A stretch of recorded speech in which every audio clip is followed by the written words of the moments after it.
Darrell, first of all, big week ahead, Newport at home, Colchester away, with things not going your way. How's morale in the camp, and how big's your job to maintain it? That's my job to do that, isn't it? Try and keep obviously the boys. Football's a massive confidence thing, momentum as well. We haven't got that anywhere near that. But also by making sure that tomorrow night we go out ready, prepared to win a football game. That's my job as manager, my support staff job to be able to do that. We'll have a game plan for Newport. I don't think there's any getting around that. It's a massive, massive game for us. And it's one we want to get that win.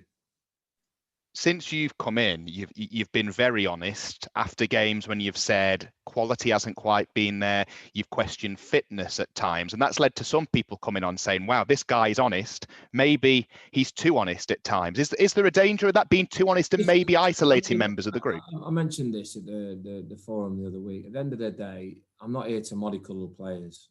I'm sorry. Listen, the players I don't come out to say to the press that I haven't already said to my players. Okay, so I'm straight down the line honest.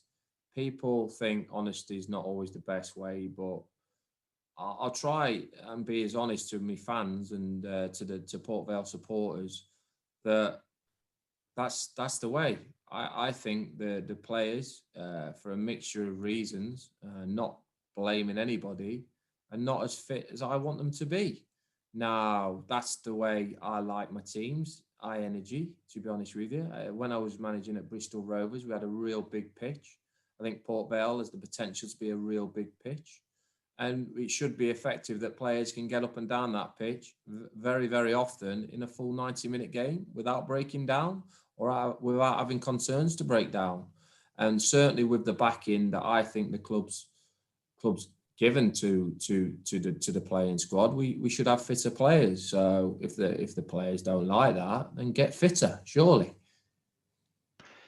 Is there a danger when you're in the position that you're in, a relegation battle, that being too honest could kind of see you lose members of a group?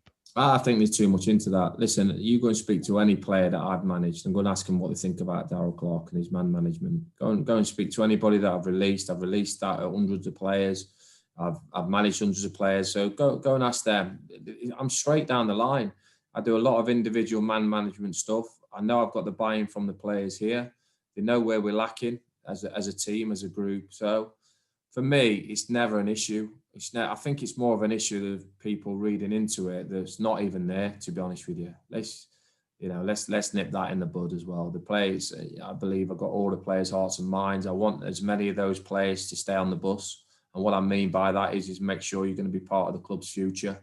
That's the first thing I've said when I've come in the door. That's the thing I keep reiterating to the boys. Let me try and improve. Let me try and do things that I think is the right things to do at a football club over the period of time. And for me, the majority of the lads, if not all the lads, are brought into that and they understand where I'm coming from. What do you make of the run-in now? You've got a few games against teams around you. They're all away, typically Colchester, Barrow and Grimsby. When you look at the games you've got to try and pull clear, what do you make of them?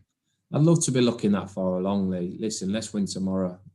I'm desperate for my first win, but I'm desperate for my fans to get that win, and my players to get that win and the football club to get that win. So let's take each game. I know it's a boring cliche and I don't really like to be cliche-y.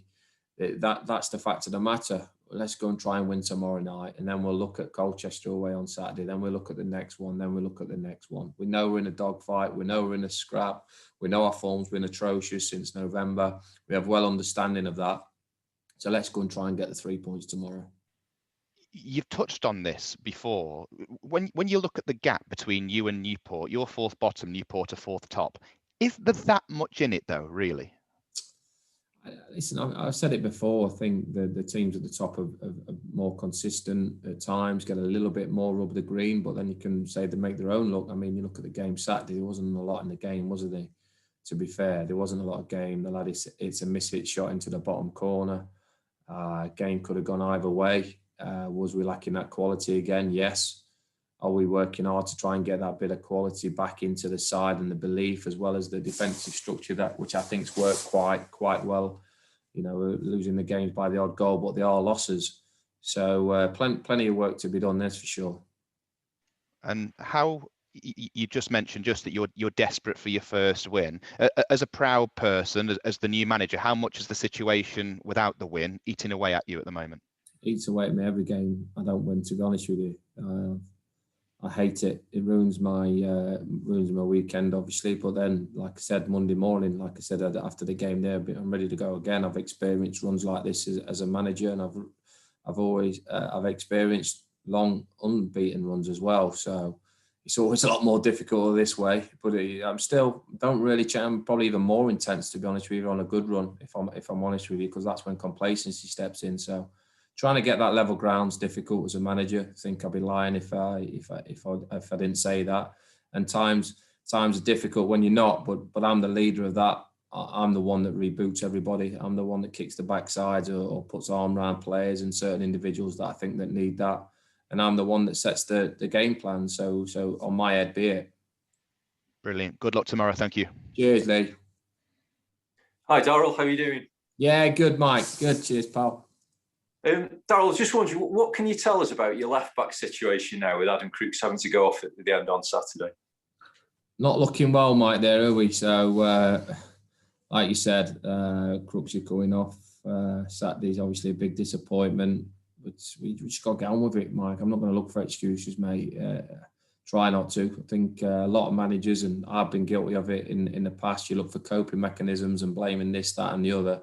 The fact of the matter is I want to try and come away from that culture. Is David Fitzpatrick close? Could he be in contention? He's on the grass, Mike. We'll see how that one develops, mate. Okay. Yeah, fair enough. I appreciate this is sort of a question about injuries. What can you tell us about Tom Pope? Could he still play a part for you? Yeah, we're working hard on Popey's fitness, waiting for him to get into contact training. Too right, and we need Popey fit, so we're working hard to get him fit. Fortunate enough, he's not fortunate, obviously, but it was an arm injury, so we've been able to get him to levels of, Popey's never going to be a spring chicken, is he? So, but he's not about that. He's a goal scorer. Put the ball in the box. Popey normally scores a goal, so we're going to try and get him as fit as possible, and hopefully have him for some part of the running.